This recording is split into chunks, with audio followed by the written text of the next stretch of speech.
Well, how do you do again? This is Mike McGee, your DVD and Blu-ray film reviewer. And tonight is, because I'm shooting it at night, is 3D night. And, or 3D week. And it starts the third day in the third month, I think. And, well, guess what I got? The Glass Web, finally, for the first time on Blu-ray in 3D. This war classic that years ago I saw on AMC in 2D. See? Now let's open it up.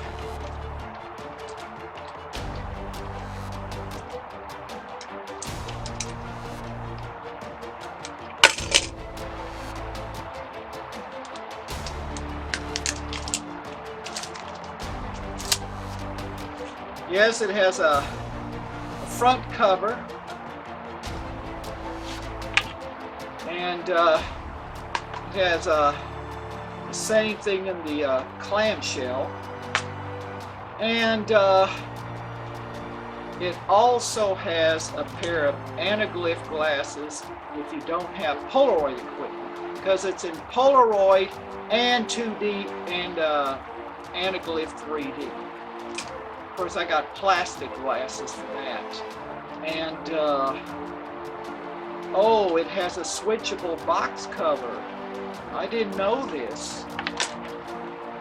See?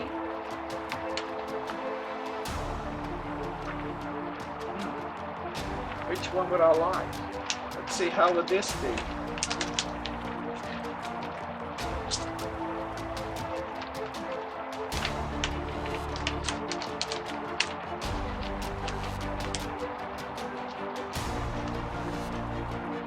Yeah, it has a switchable box cover choice. The woman that came from outer space or him, either choice. Now, let's read what it says. Gorgeously remastered, the very first time in 3D by the 3D Film Archives, film noir legend Edward G. Robinson, Scarlet Street, Night as a Thousand Eyes, spins Glass Web, the ultimate in shocking suspense. Television writer John Forth in Cold Blood has been having an affair with an ice-cold actress, Kathleen Hughes. That was the one that came from outer space. Three Bad Sisters. While working on the weekly authentic TV show Crime of the Week, when Paula demands a ransom to keep the affair from Don's wife, Marcia Henderson, All I Desire.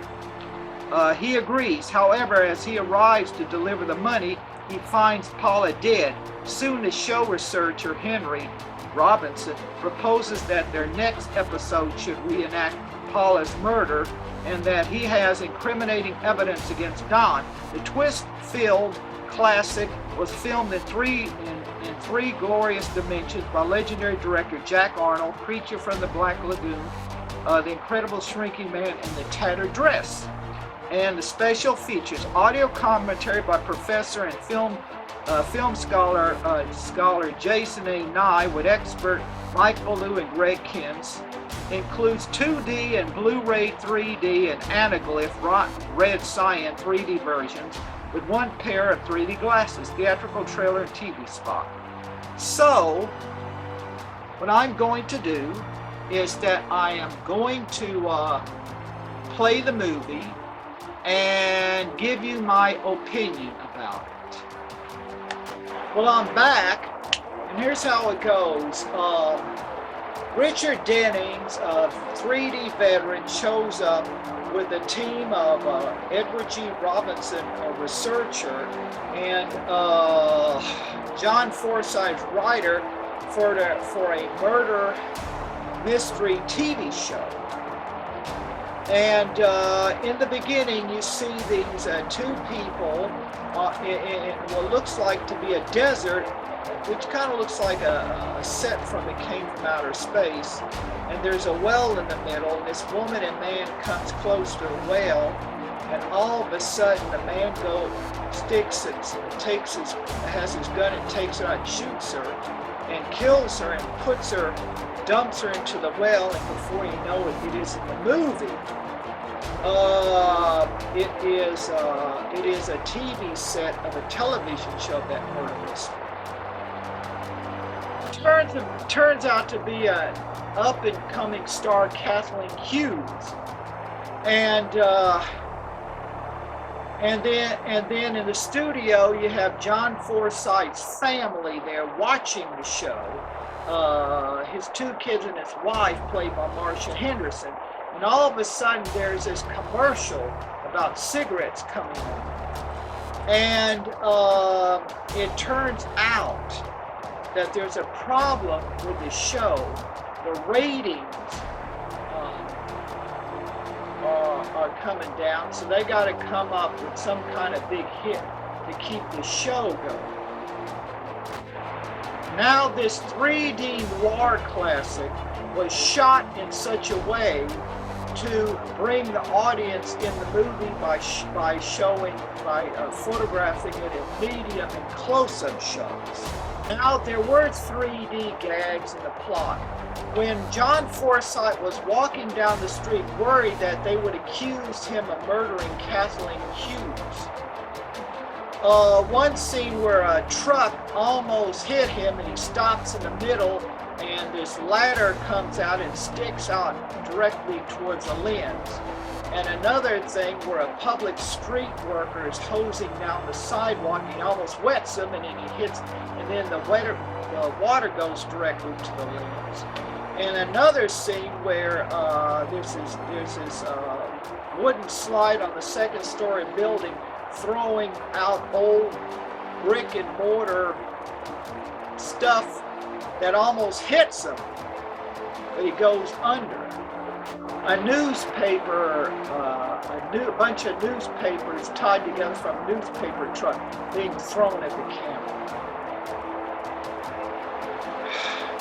Now, it turns out that Kathleen Hughes is a talentless actress who has been having an affair with a researcher played by Edward G. Robinson to try to get her ahead, and earlier had an affair with John Forsythe. Now she's blackmailing him because he dumped her for $25,000. Now for the background music, Temptation, that had for years, the movie had copyright problems with that prevented it from getting onto home video. As John goes to her apartment to give her the money, there's a party that's happening next door, and he goes to the door of her apartment and starts hearing her arguing with somebody, screaming. But he can't go into the door because all these drunks are coming out. So he's forced to hide in the stairway until they're finished. And earlier, it seems like her husband was calling her up, his ex-husband wanted to see her. And it turns out earlier, Edward G. Robinson came in, and they were arguing. And that's when you heard it played over and over again, the background of the music from the song Temptation, played over and over and over again. And then finally, when the party goes down, he comes back and he goes in to the apartment and they're playing Temptation. And, well, she's dead. Now, some aspect of Eddie's character is based on real Eddie's character. For example, Edward G. Robinson was a connoisseur of paintings. So in his apartment as the fictitious researcher, he has a lot of paintings around him on the walls of his apartment. Now, you don't know who murdered her. And so it seems like earlier, part of the blackmail, Kathleen had got as one of his pajamas with a special tag, and he'd only give it to her as soon as he gives her the $25,000. So he goes into her room, goes to her back room, finds the pajamas where that tag his name on there, takes it with him and throws the tag in the garbage can.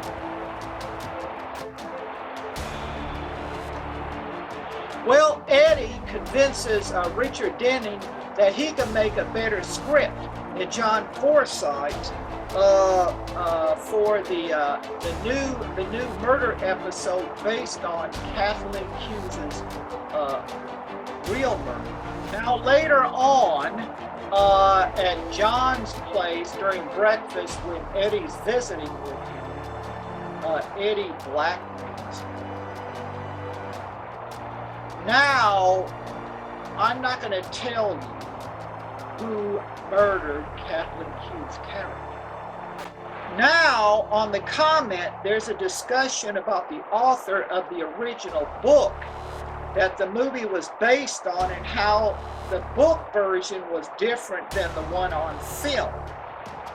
Also, it was about in the 1950s that Universal had bought the novel in 1950, and it seems like that the author worked on television, and one of his shows was backed up or sponsored by a cigarette company, and it was saying that it didn't last. The ratings went down, and his first job, it was I don't know if it was his first TV job. It was canceled. So that's why he was able to write about the character that John Forsythe played in the film version. Also, I forgot to mention is that Universal, buying it a lot earlier, was going to shoot it in 2D with different directors and different actors. And when it was decided to shoot it in 3D, one idea was to shoot the television scenes in 2D and reality in 3D to show that 3D screens are better than 2D screens. But Universal executives had said no. In the comment, it turned out that Jack Arnold was viewed as a predator. He would try to force his sexual intentions on the actresses he worked in, and Kathleen Hughes had to do something to protect herself with. And back then, the studios would allow him to get away with it because he was a good director. But we don't need to cancel culture him because he's dead. All in all, the 3D movie on Blu-ray was worth the wait. The movie was excellent, and even in the commentary it stated that by buying these pictures, you'll contribute in more future restorations of your golden and silver age 3D classics. So, if you did like my review, or if you didn't like it, please comment on it. Bob.